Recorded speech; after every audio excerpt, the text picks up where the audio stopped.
Hey guys, this is Mukesh. कभी कभी हम लोग अपने डे टू डे लाइफ में ऐसे सेंटेंसेस को बोलते हैं जहाँ पर हम लोग कहते हैं मैं जल्दी में था और ऊपर से पुलिस वाले ने मुझे पकड़ लिया। मैं तुमसे मिलने आ ही रहा था कि ऊपर से चाबी नहीं मिल रहा था। तो ऐसे सेंटेंसेस को हम लोग डे टू डे लाइफ में काफ़ी ज़्यादा यूज करते हैं। तो देखते हैं कि ऐसे सेंटेंसेस को इंग्लिश में ट्रांसलेट करने के लिए किस स्ट्रक्चर का यूज किया जाता है। बिफोर नोइंग द स्ट्रक्चर हम लोग जानते हैं और ऊपर से। इसके लिए हम लोग इंग्लिश में फ्रेज यूज करते हैं and on top of that. And on top of that, यहाँ पर एंड में डी साइलेंट है, मतलब एंड जो है ना, एंड नहीं पढ़ा जाता, एन ही पढ़ते हैं इसको, डी साइलेंट होता है। अब इसके स्ट्रक्चर को देखते हैं। सबसे पहले ऐड करेंगे सेंटेंस, जो सेंटेंस आप बोलना चाहते हैं, और उसके बाद लगाइए and on top of that. फिर से लास्ट में सेंटेंस, बीच में आपको लगाना पड़ेगा ऑन टॉप ऑफ दैट। अब इसको बेटर तरीके से समझने के लिए कुछ एग्जांपल्स लेते हैं। तो आज का पहला सेंटेंस है, मैं जल्दी में था और ऊपर से पुलिस वाले ने मुझे पकड़ लिया। इस सेंटेंस के लिए कहेंगे I was in Hari and on top of that the police man caught me. I was in Hari and on top of that the police man caught me. Next sentence, मैं तुमसे मिलने आ रहा था और ऊपर से चाबी नहीं मिल रहा था।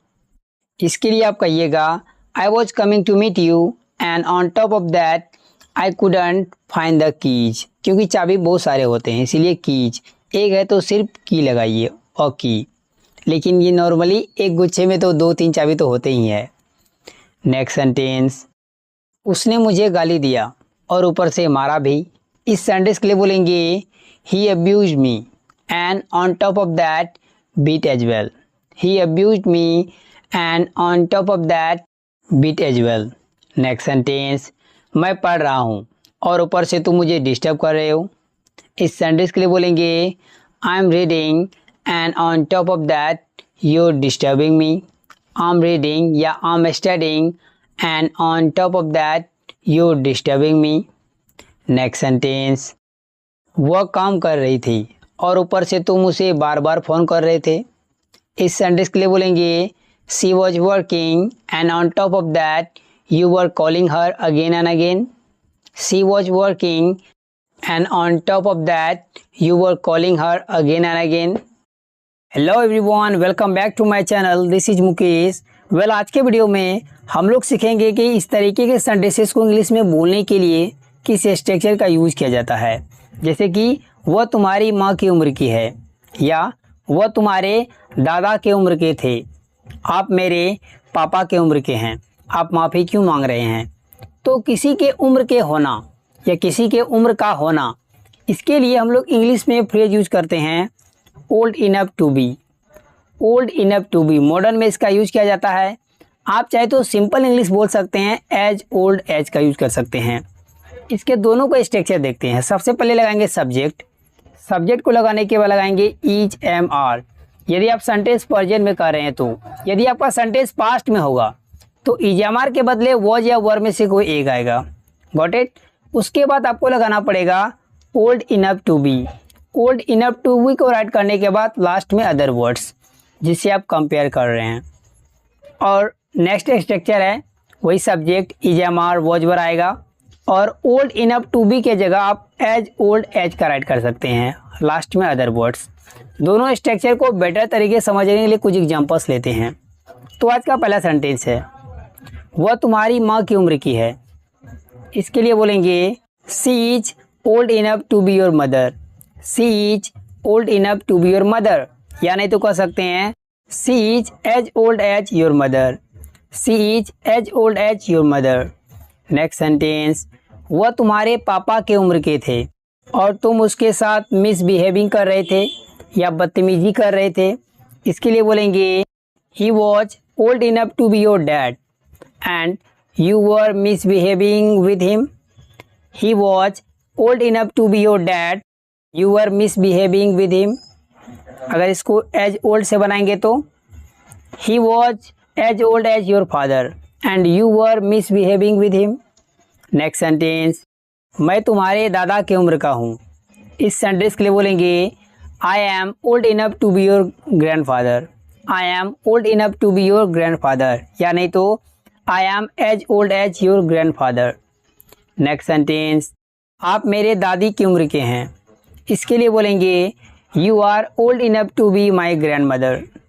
You are old enough to be my grandmother या ग्रैंड माँ, या नहीं तो you are as old as my grandmother. Hey दोस्तों, दिस इज मुकेश।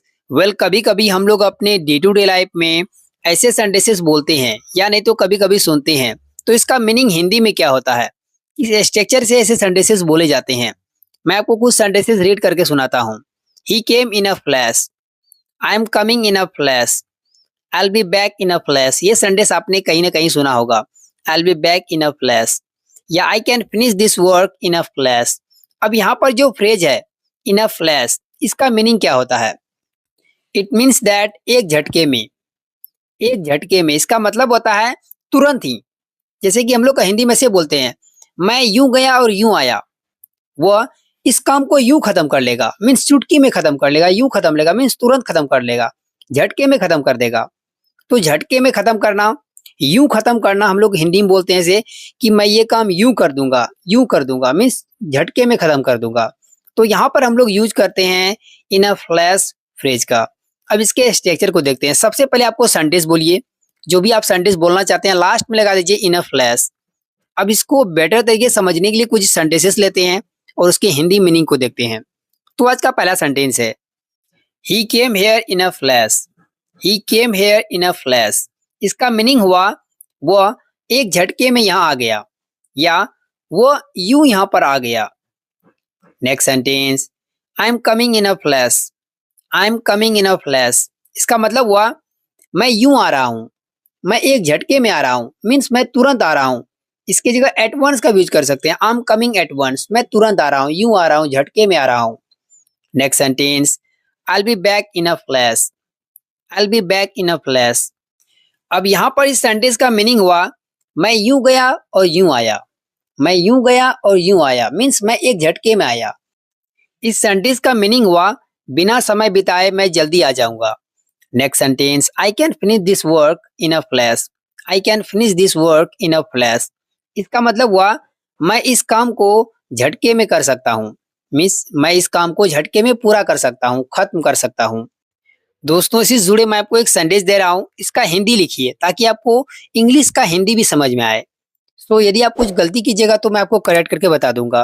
दोस्तों, वीडियो कैसी लगी थी, अच्छी लगी तो एक लाइक कर दीजिए, मेरे चैनल को सब्सक्राइब कर ले और बेल आइकॉन को भी हिट कर ले ताकि मेरा रोज आने वाले वीडियो की नोटिफिकेशन बिल्कुल टाइम पे मिलती रहे। Thank you for watching my video.